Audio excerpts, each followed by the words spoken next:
How would it feel to have a thriving fitness business and have the freedom to enjoy life at the fullest? Well, that is exactly what the Trainer Revenue Multiplier Show is going to give you. My name is Mathew Park. This is Jaime Filer. Hey guys. And we are here to serve.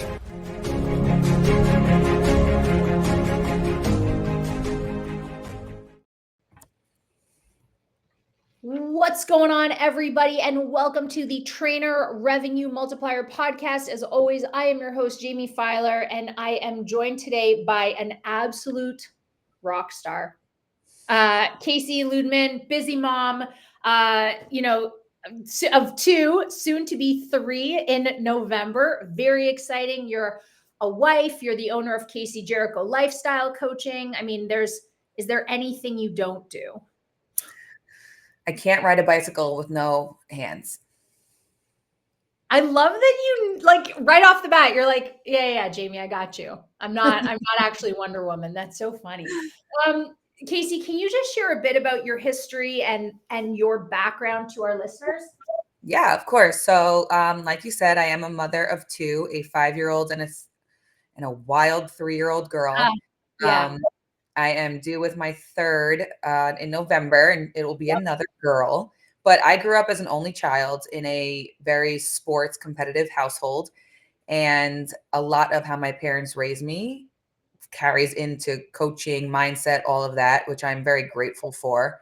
I played sports at a pretty high level, the U.S. women's national team for soccer.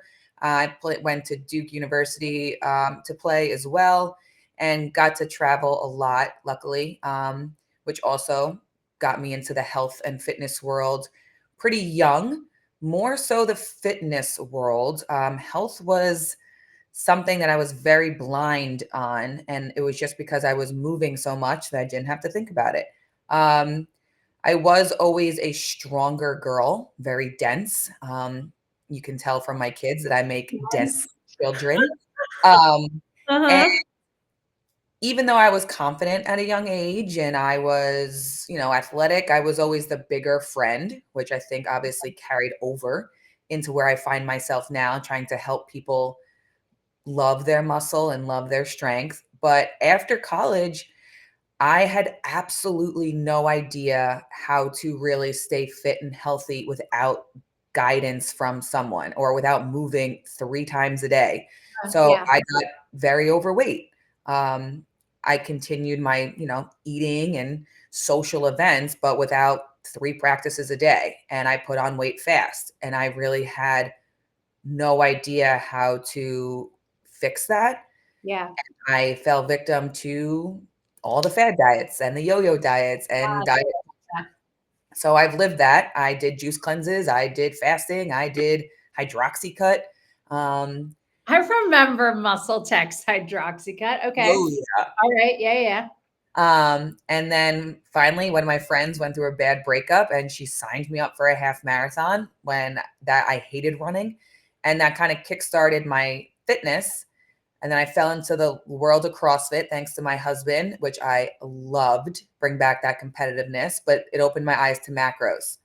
And finally, I found direction with that in the sense of, not restricting, balance, all that. And I just wanted to help as many people as I could not go through what I did, not feel so lost with getting older and adding kids to the mix and a full-time job.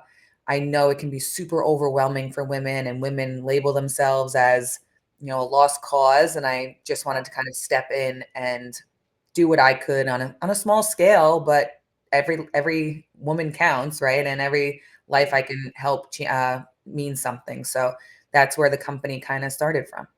That's incredible. So let's talk about where the company started from. How has your business grown or changed from the beginning to 5 months ago when you joined TRM, and then in the last 5 months with TRM? So it started off very like bootleg. It was really COVID that started it off. Gyms closed and we had a home gym, and people wanted to come over and train, and I was all for it. Absolutely. I wasn't out of work, but schools were closed. So it was like phenomenal for me. Yeah. I was technically teaching, but you couldn't do much. And then I had our home gym and women came, they brought their kids because they could play with toys. And I opened their eyes to strength training because I couldn't possibly host like a boot camp out of my garage. So we did 1 or 2 people strength training at a time. Yep. And then obviously nutrition would just chat. And that's what it was. It was literally just out of my garage, pen and paper, Facebook mom groups, and Venmo charges, or even coffee, right? Bartering. Yeah. So finally in March of 2023, I launched CJLC completely by myself. I had about 30 clients or so. I was it all, right? I was the bookkeeper, the social media. I wore all the hats. Yep. And it blew up. And I think it was, again, I'm very lucky to have a lot of circles because I played sports and I'm in that world. And I quickly got to about 70 clients. I was Wow. massively undercharging because I was just taking anyone. I just wanted to be busy. I just wanted to help people. I just wanted to make sure my business didn't fall apart the next day. So Yeah. you told me you could pay $4. Okay, come on in. Why not? Yeah. I was also, back to teaching full time, and I was on my phone 24/7 up until the second I went to bed, from when I was up, feeling like I couldn't ever disconnect. And then I found TRM from my coach, Aram, and 5 months ago, I think I was bringing in around $20,000, but spending, I don't know, I can't even imagine, probably 100 hours a week on my job. I honestly don't even know the number. Like, Insane. it is sun up to sundown times 7. I'm not sure. And then in the last 5 months, I've not only gotten so much family time back, which is so nice, like to the point I'm pretty sure I told you or Mathew that I'm like bored at sometimes now. I'm like, wait, this is weird. Like I haven't felt like I had nothing to do. That was such a new feeling for me. And my revenue has gone up significantly. So pretty much best of both worlds. I've learned to systemize. I've learned to delegate. Me and you just had an amazing conversation about turning more business owner rather than coach, which is so exciting for me. Yeah. So I'm very jacked up about what's to come. And it's still been such a short time, which is really exciting. Right. Less than half a year. Yeah. Seriously, insane. And I think one of the things people admire about you, as a coach, but also coming into your coaching ecosystem as a mom, is your mindset. You are, I hazard a guess, especially with hearing your background again, you were where a lot of your moms are, right? Right. Okay. So what mindset is required to balance a full-time teaching job, marriage, kids, family, and building your business? So I have a little slogan. It's the name of my podcast, right? I call it the A- life. You have to be okay with 92%, right? We can't be shooting to be the best mom every day, the best wife every day, the best teacher every day. Like you are putting so much on your plate, and showing up consistently well is amazing, right? Like you have so many hats. Just being there, being present in all those capacities is such a feat. So I think we have to give ourselves some grace. We can't give ourselves too much grace, right? Because then we might fall a little bit. But we can't expect to be the world's best at everything. And I also think we're the hardest critics on ourselves. Like if you were to ask your kids, like, they think you're the world. They think you are phenomenal because you forgot to write a note in their lunchbox one day. That's okay. They're not going to remember that 15 years down the road. What they may remember, right, is you playing outside with them because you have energy. So I think we have to prioritize, and you have to plan, and you have to, balance your time management, but stop expecting to be perfect, right? If you create a to-do list and there's a couple things you don't get to, it's okay to roll those over to the next day. You didn't fail for the day. So I guess that's kind of what I preach to them for the most part. So psychologically, emotionally, and spiritually, I couldn't agree more with that answer. I think it's beautiful, allowing yourself grace, patience, being kind to yourself. But practically speaking, what strategies do you practice to navigate home and business while keeping your family a priority? What are some actual action steps? So I'm big on pen and paper scheduling, and I'm big on delegating, which is ironic because I'm not great at delegating in my business, but I'm working on that. Yeah. Delegating certain days for certain things. So when you're learning to meal prep, if you make the list, go grocery shopping and prep on the same day, that is a lot, right? Yeah. That is hours away from your kids. So I try and help everyone structure things. So have a task for each day. Thursday, I make my meal plan list. Friday, I order my groceries because I think ordering your groceries is amazing. It is such a time saver and it saves you money. Yep. You're not buying random bathing suits and slippers off of Costco's wall because you're not there. Or a Target run that ends up taking you a full hour and you come home with, yes, I hear you. You come home with plants when you don't need plants. Yeah. So Friday, I order my groceries for Saturday. Saturday, I undo the groceries. And if I do need to run to the grocery store for a couple of small things, that's 30 minutes. And then Sunday, I meal prep. So you break it up into manageable pieces. Every Friday, when I come home, I pull out 5 outfits for the next week. Takes me 10 minutes. That's incredible. Never heard of that being done. I love that. Okay. Yeah. Every Friday, I come home and I pull 5 outfits. I have a little compartment that I put them in. It's done. That takes 10 minutes instead of an hour over the next week getting things done. I also have a rule that I try and tell my moms, whenever you walk in from work, do one little chore in the house, whether that's undo the dishes right away or unpack your kids' lunchbox. Just do one thing because a body in motion stays in motion. So if you just do one thing, you'll probably do another. Yeah. You'll probably do another. Yeah. And then you can possibly go to bed before midnight because women stay up so late doing things. You're taking care of everything. Yeah. Yeah. Oh, I love that. Oh my gosh. So much useful advice. Who influences you? What mentors, what books, shows, podcasts, where do you get this information? So I loved, and this is I got not cliche, but Atomic Habits was such an awesome read for me. Yeah. And I'm not sure and I don't want to I'm not trying to sound like cocky at all, but I do think it more validated me than taught me things. Yeah. I almost feel like the whole time I was reading it, I was like, amen. Yeah, Preach. I got this. Yeah. But honestly, my mother was so just organized in her way. And she, there's only me. She was a working mom, but there was only me. But again, we were driving out of state every single weekend.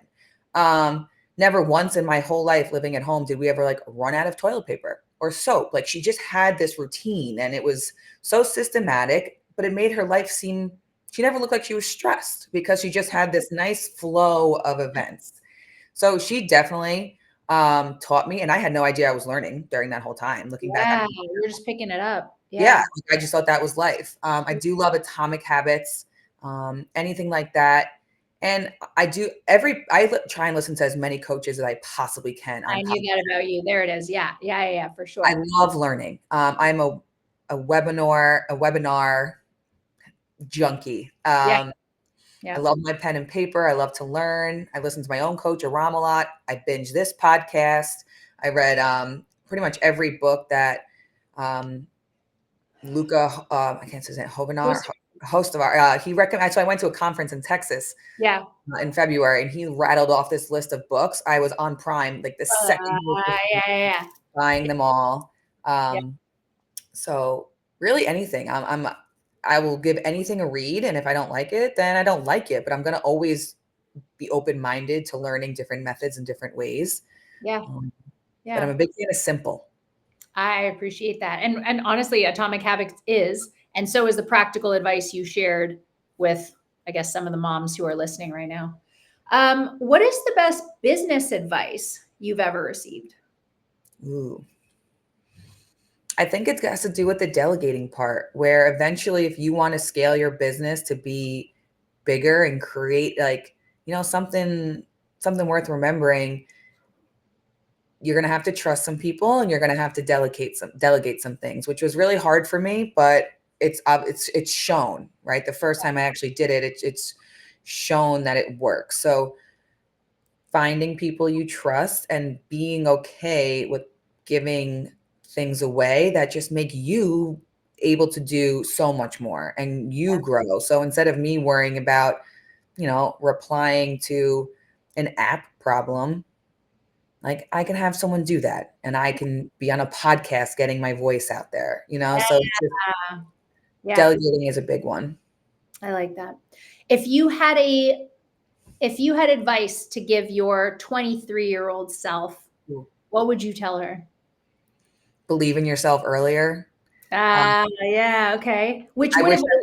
Follow-up question, which would have changed your life? How? What would you have done differently at 23 if you had believed in yourself more? I probably would have started this way earlier. Okay. Way earlier. And like, I almost was like, it was just like a hobby that I was helping people with. And I just didn't believe that I could be a business owner. Like, I was a teacher who played soccer, who doesn't play soccer anymore. My identity was gone when I stopped playing soccer. And instead of diving into maybe something else with the skills that I got from being a competitive athlete, I just kind of, sat in complacency, and my life was good. I had a teaching job. I was getting married and whatnot, but I wish I would have started this earlier. I love it. Honestly, I honestly think I would have went back to school and been in like business instead of teaching. I just think it's great. Yeah. I just love the whole environment. I think you're just around awesome people. Yeah. Like-minded people, which is really cool. Well, also that it says something about you, right? Because your vibe attracts your tribe. And especially in the fitness industry, there's some pretty crappy people, but you said it attracts so many great ones, but that says more about you than the fitness industry, my friend. Thank you. That means a lot. I've met some really good people. We've talked about where you've been and we've talked about where you are, but what is your 3-year vision for CJLC? Maybe it won't even be called that in 3 years from now because you'll remove yourself from the business. Like, tell me what it looks like. I want to leave teaching, which I never thought I'd say, which is crazy if anyone's listening to this in New York, because it's called the golden handcuffs because you have a pension. So you're almost like giving up, but life is short and pensions are important, but they're not worth everything. And I want to dive into this full time. And I don't want to create an empire. Like, I don't want 1,000 clients with 100 assistant coaches. I want a community. I want a village. I want a one-stop shop for full growth, right? Like, not just physique. I want moms to come, and even you don't have to be a mom. You could just, be a woman that's been suffocated by, toxic diet narratives their whole life, but where you can come and not only heal your health, but you can grow with your mindset. You can become more confident. You can love your physique. You can learn. Like, you can walk out and rattle off what a macro is and why, we need to fuel our bodies, and you become a wealth of knowledge yourself. Because if I take in those kind of people and I educate them full circle, they're going to educate people. And I just want to spread it, right? I want to, exactly. And having kids really changed that for me, in the sense that, no, I'm not going to leave my kids trauma-free probably, but I really hope I lessen, right? Every little generation trickles less and less. So I want to do my ripple effect, but I really just want to create an awesome village of one-stop shop healing and excitement for females. So beautiful. And I feel, and I've coached you for long enough, and I know that you mean it when you say it. And it's just so powerful to hear again in this container.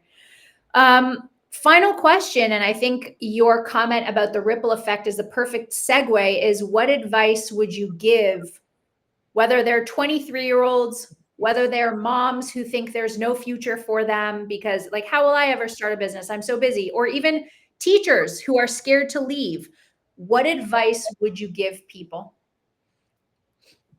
And be uncomfortable. Just go for it, because if you have that drive, you're not going to let yourself fail completely, right? If you even have the spark of starting a business and being an entrepreneur, you have the qualities to save yourself if it doesn't work out, right? You're never just going to be like, oh my God, my business didn't work out. I left teaching. That's it. I'm homeless. Like you're not going to do that. You're going to hustle. You're going to figure it out because you have that desire. So if you're even thinking about this, you are the person, you'll do it. Like you'll figure it out. And it might not be perfect at first. I mean, mine was not. It's going to take hard work, but you have the qualities, you have the drive. Just give it a try, because again, there's always a safety net. You can figure it out, but I feel like 9 times out of 10, you'll create something you never thought you could. And you're going to help people that you never thought you could. There it is. There it is. Amazing. Where can people find you? Because you're so freaking inspiring. Your content is amazing. Again, whether you're a coach or a mom or a teacher, if you just want to see how she does it all, where can people follow you and find you? So my main source is Instagram. It's at Casie Jericho. And then I do have a podcast. It's called The A- Life. Exactly what we believe in. And then I don't even look for me on TikTok because I'm working on it, but it is it's a work in progress. But yeah, Instagram. And then my podcast, they come out every Wednesday. I don't edit. I don't listen to them. It is raw and whatever happens. But that's, I got the time I do. So I would love to chat with anybody. I love talking, even if you're not going to be a client, come advice. Door is always open. Amazing. I love it. First of all, you completely nailed your first podcast. Crushed it. Second of all, you're just such a pleasure to coach, and it was an honor to be able to interview you for your first podcast. Thank you. It means a lot to me, Jean. You're welcome. All right, guys, go find Casie online. Go find us at Trainer Revenue Multiplier. I am at Jame91. We look forward to seeing you on the next episode. Make sure you like, share, rate, subscribe, do all the things so that we can keep providing you value from one episode to the next. And until the next episode, have the best rest of your day.